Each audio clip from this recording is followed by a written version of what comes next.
जाना है। तुमने सब कुछ ठीक से प्लान तो किया ना? हाँ, तुम बिल्कुल भी टेंशन मत लो, बस मैं जैसा कहती हूँ वैसे करते जाना, ठीक है? हाँ हाँ, टाइम पे हूँ।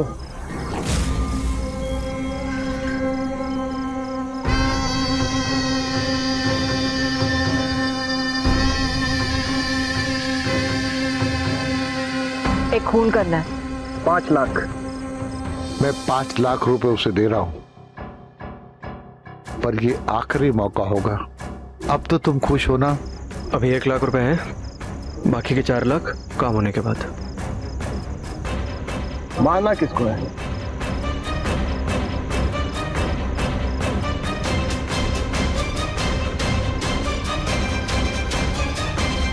हो जाएगा। जय बहू, जी पापा जी। जय नहीं आया? अब नहीं पापा जी, अभी तक तो नहीं आए, बस आते ही होंगे।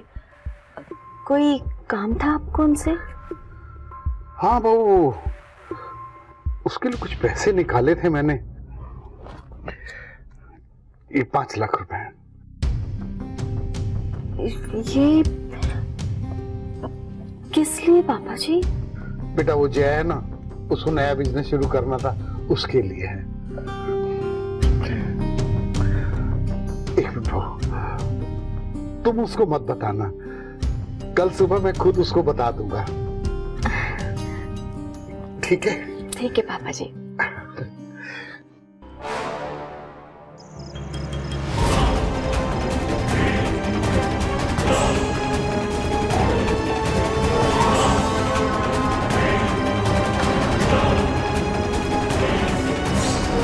मन में बैठ चुकी बात इंसान को अंदर ही अंदर खाने लगती है, फिर आवेश में आकर इंसान ऐसा कोई कदम उठा लेता है जिसके बाद उसके पास पछताने के सिवा कोई रास्ता शेष नहीं रह जाता।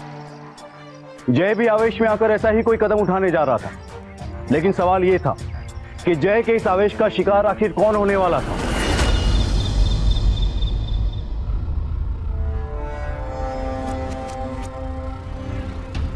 नीतू, जी कहिए ना। आज नींबू पानी पीने का मन है। हाँ, बस अभी बना देती हूँ मैं आपके लिए। ठीक है, मैं अपने कमरे में हूँ।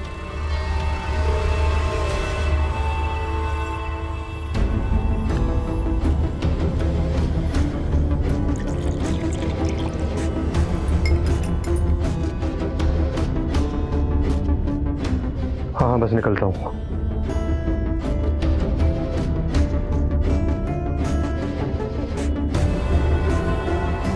लीजिए।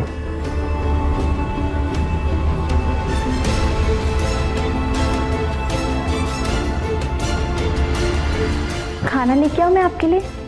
नहीं, मुझे भूख नहीं है। अब खीर खाएंगे आप? बहुत अच्छी बनी है। एक बार बोला ना भूख नहीं है, समझ नहीं आता। मुझे अभी कहीं बाहर जाना है, मैं थोड़ी देर में आता हूँ।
बॉडी को पोस्टमार्टम के लिए लेके जाओ, चाकू को फॉरेंसिक में। Okay sir.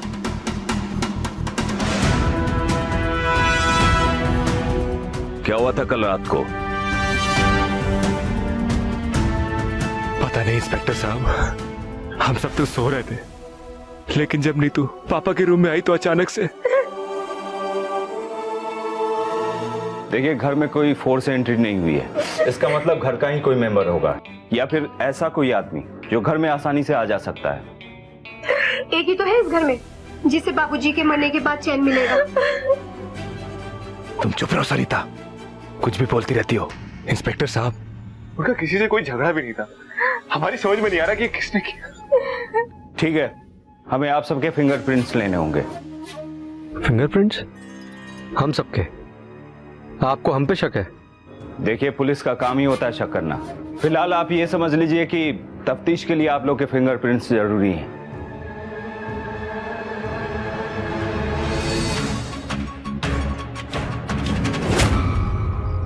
मेरी अर्जी सरकार तक पहुंचा दीजिए मोहन बाबू। मेरे पिताजी के जाने के बाद मैं अनाथ हूँ। फिर इस दुनिया में और उनके बाद ख्याल रखने वाला कोई नहीं है। बस आप ये समझ लीजिए कि मेरे नौकरी नहीं मिली ना तो मैं सड़क पे आ जाऊंगा। आपका काम हो जाएगा बेटा। मृतक आश्रित होने के कारण आपको आपके पिता के विभाग की सरकारी नौकरी मिल जाएगी। बस ये अर्जी आगे बढ़ाने के लिए साहब लोगों की जेबें गर्म करनी होगी। उसकी चिंता आप मत कीजिए, वो हो जाएगा। जी, आपको जितने भी पैसों की जरूरत है, जो भी चाहिए, मैं आपको सब देने के लिए तैयार हूँ। बस मेरा ये काम करवा दीजिए। तो जाइए, आप सब खुशियां मनाइए। सरकारी नौकरी समझ लो मिल गई आपको। अच्छा जी मोहन जी, आपका बहुत बहुत शुक्रिया।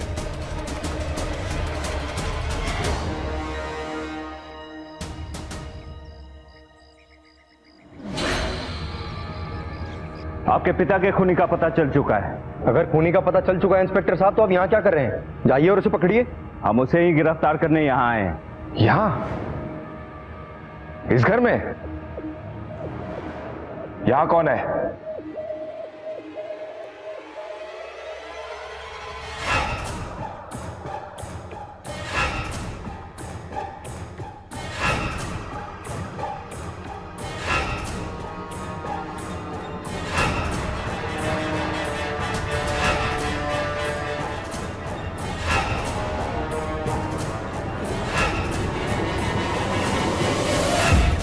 ये है आपके पिता के खूनी।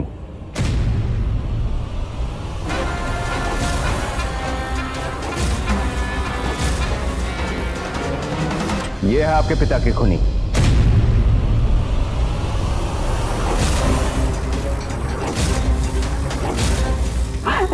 इंस्पेक्टर साहब, आपसे जरूर कोई भूल हुई है।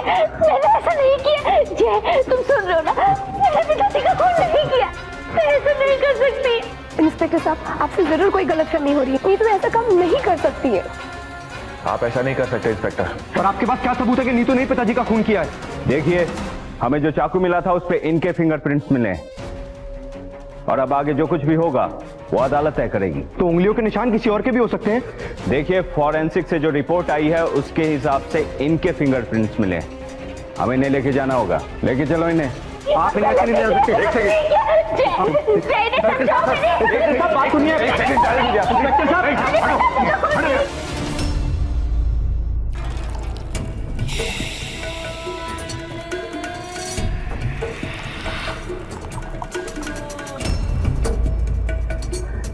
Cheers.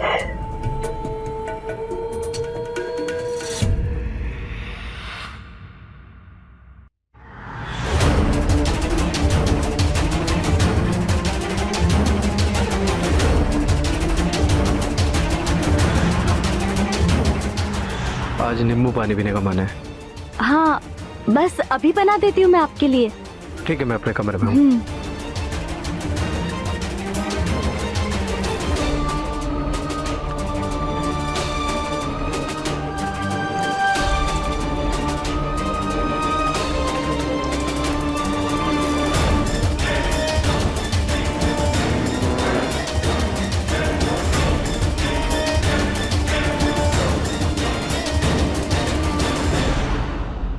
जो होता है अच्छे के लिए होता है जय। अब तो तुम्हारे अच्छे दिन भी शुरू होने वाले हैं। कहीं तुम मुझे भूल तो नहीं जाओगे? तुम ऐसा सोच भी कैसे सकती हो पायल? आज जो कुछ भी है सब तुम्हारी वजह से तो है। मैं तुम्हें कभी नहीं भूल सकता।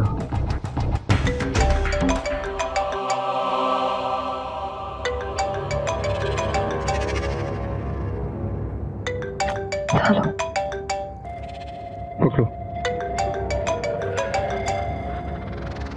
साहब अगर आपका जश्न मन गया हो तो मेरे बाकी के 4 लाख भी दे दो, याद है ना? भाई अभी नौकरी मेरी नहीं लगी है। एक बार 1-2 दिन में मेरी नौकरी लग जाए उसके बाद फिर मैं आपके सारे पैसे लौटा दूंगा। 1-2 दिन में अगर मेरे पैसे नहीं मिले ना तो आपके जश्न को मैं मातम में बदल दूंगा। एक बार आप मेरी बात। फोन काट दिया। तुम्हारी रिलैक्स।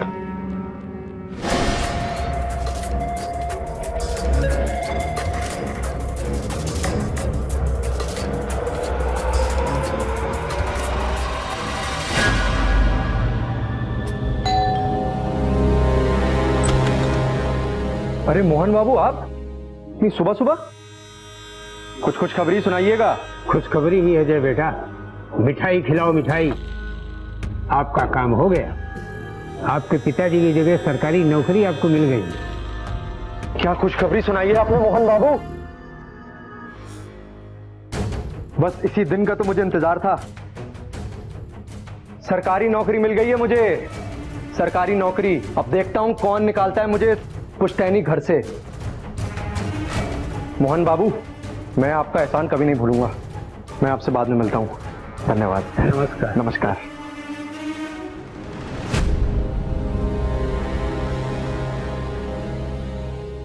पायल एक बार मुझे सिर्फ इतना बताओ जय, अपनी बीवी को तलाक देकर तुम मुझसे शादी कब कर रहे हो? तुम एक बार माहौल को ठंडा तो होने दो। पायल, मैं भी तुमसे शादी करना चाहता हूँ। एक बार मेरी तरफ। जय अब तुम्हारी नौकरी भी लग चुकी है तो तुम किस चीज का इंतजार कर रहे हो? देखो मेरी जान, एक बार मेरी बात सुनने की कोशिश करो, ठीक है? जितना ये आसान तुम्हें लगता है उतना ये है नहीं। अगर एक बार सोचो। भैया भाभी को अगर कहीं शक हो गया तो? जय अब मैं और इंतजार नहीं कर सकती, बस। पायल एक बार। छोड़ो जय।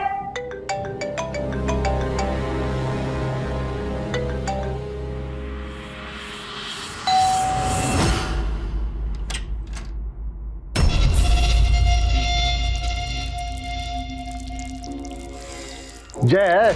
नहीं, जय तो घर पर नहीं है। आप कौन? कब तक आएगा? मुझे नहीं पता। क्या काम था? कुछ नहीं, बस पर्सनल कुछ था। आएगा तो कहिएगा कि फोन उठा ले, वरना प्रॉब्लम हो जाएगी।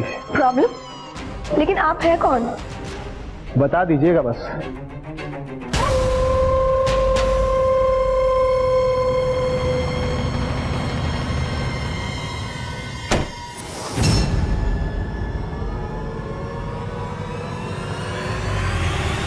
कौन था? पता नहीं, कोई जय को पूछ रहा था। पापा जी के जाने के बाद जय के बिहेवियर में काफी बदलाव आए हैं। और वैसे ये जो आदमी मिलने आया था वो भी देखने में कुछ अजीब सा लग रहा था। कह रहा था कि जय को प्रॉब्लम हो जाएगी। और ऐसी कौन सी बात है जो जय को प्रॉब्लम हो सकती है? मैं भी कुछ दिनों से देख रहा हूँ कि पापा जी के जाने के बाद जय के चेहरे पे कोई अफसोस नहीं है। यहाँ तक कि उसकी पत्नी नीतू जेल में बंद है, वो अब तक उसे मिलने नहीं गया। आपको क्या लगता है पापा जी का खून नीतू ने ही किया होगा?